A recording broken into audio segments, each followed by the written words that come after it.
DTI as the Undersecretary for the Trade and Promotions Group.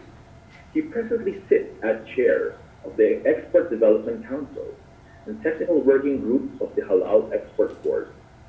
He is also a member of the Board of Directors of the National Housing Authority, member of Inter-Cabinet Cluster Mechanism and Formalization, and as the alternate of DTI Secretary Ramon Lopez. Everyone, let's please welcome Undersecretary Abdulgani Macatoman. Thank you, Mago, for the kind introduction, and a very good morning to everyone. As the Secretary of Trade Promotion Group of the Department of Trade and Industry, it is my honor to welcome our distinguished guests, our partners in this event, the Intellectual Property Office of the Philippines, of course headed by the very energetic Director General Attorney Ruel Barba, and of course our private association partners and participants such as the Game Development Association, Creative Content Creators Association, Animation Council, the Creative Economy Council of the Philippines, the National Live Events Coalition, my colleagues in the government, our creative content creators and stakeholders to today's webinar. Magandang umaga po sa lahat.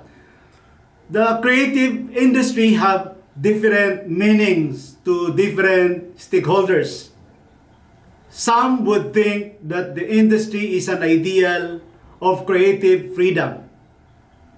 As for some, it is a part of a business strategy.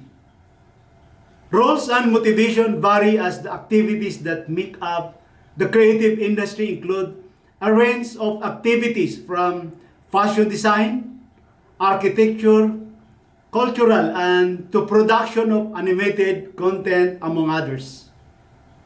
It's a known reality that the Philippines has a rich mix of creative entrepreneurs across the different creative content sectors and are positioned to generate growth and drive creativity and innovation across the economy.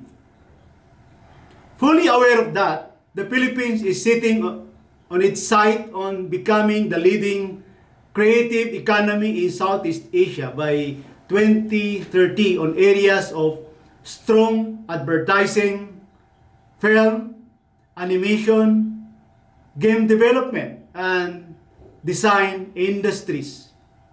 The Department of Trade and Industry believes that appropriate support and intervention is of great importance and timely, especially on this time of pandemic, through the implementation of strategies under our Philippine Export Development Plan 2018 to 2022.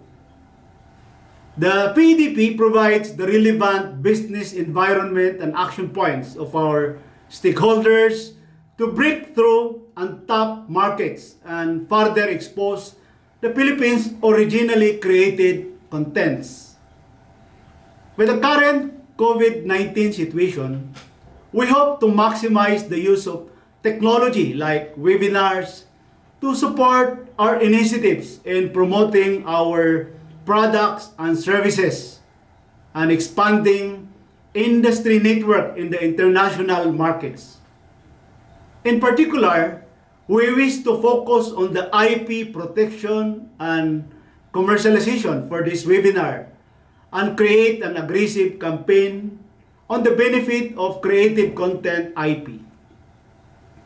As we all know, IP rights just don't protect ideas or concepts.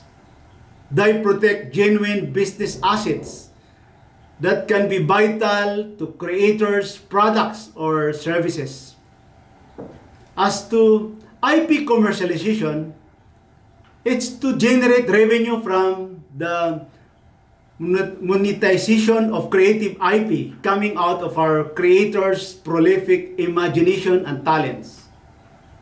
And I wish to emphasize, but not to preempt our speaker's presentation, that with the intellectual property rights, it can enhance the market value and export opportunities of one business and turn ideas into profit-making assets. Trademarks, logos, or the design of your products and that can differentiate from the rest of making it more marketable. For the part of DTI, I wish to emphasize that the government is keen on promoting established original assets and assess in the development to increase the number of Philippine export ready original contents with IP licenses. I believe that we still have to go through a long way to make a definite, sustainable, and impressive mark in the global community of original content industry. Likewise, I am hopeful that today's webinar will enable the participant to appreciate the importance of IP in creative content and how it can be maximized for the sector's growth. At this point, I would like to congratulate our very own Export Marketing Bureau and of course our partners for organizing today's webinar. As Mark JT of the famous global brand Home Depot once said, and I quote, "Intellectual property is the oil of the 21st century." All of today's richest men have made their money out of intellectual property. I wish everyone a productive webinar. Maraming salamat po and mabuhay po tayong lahat.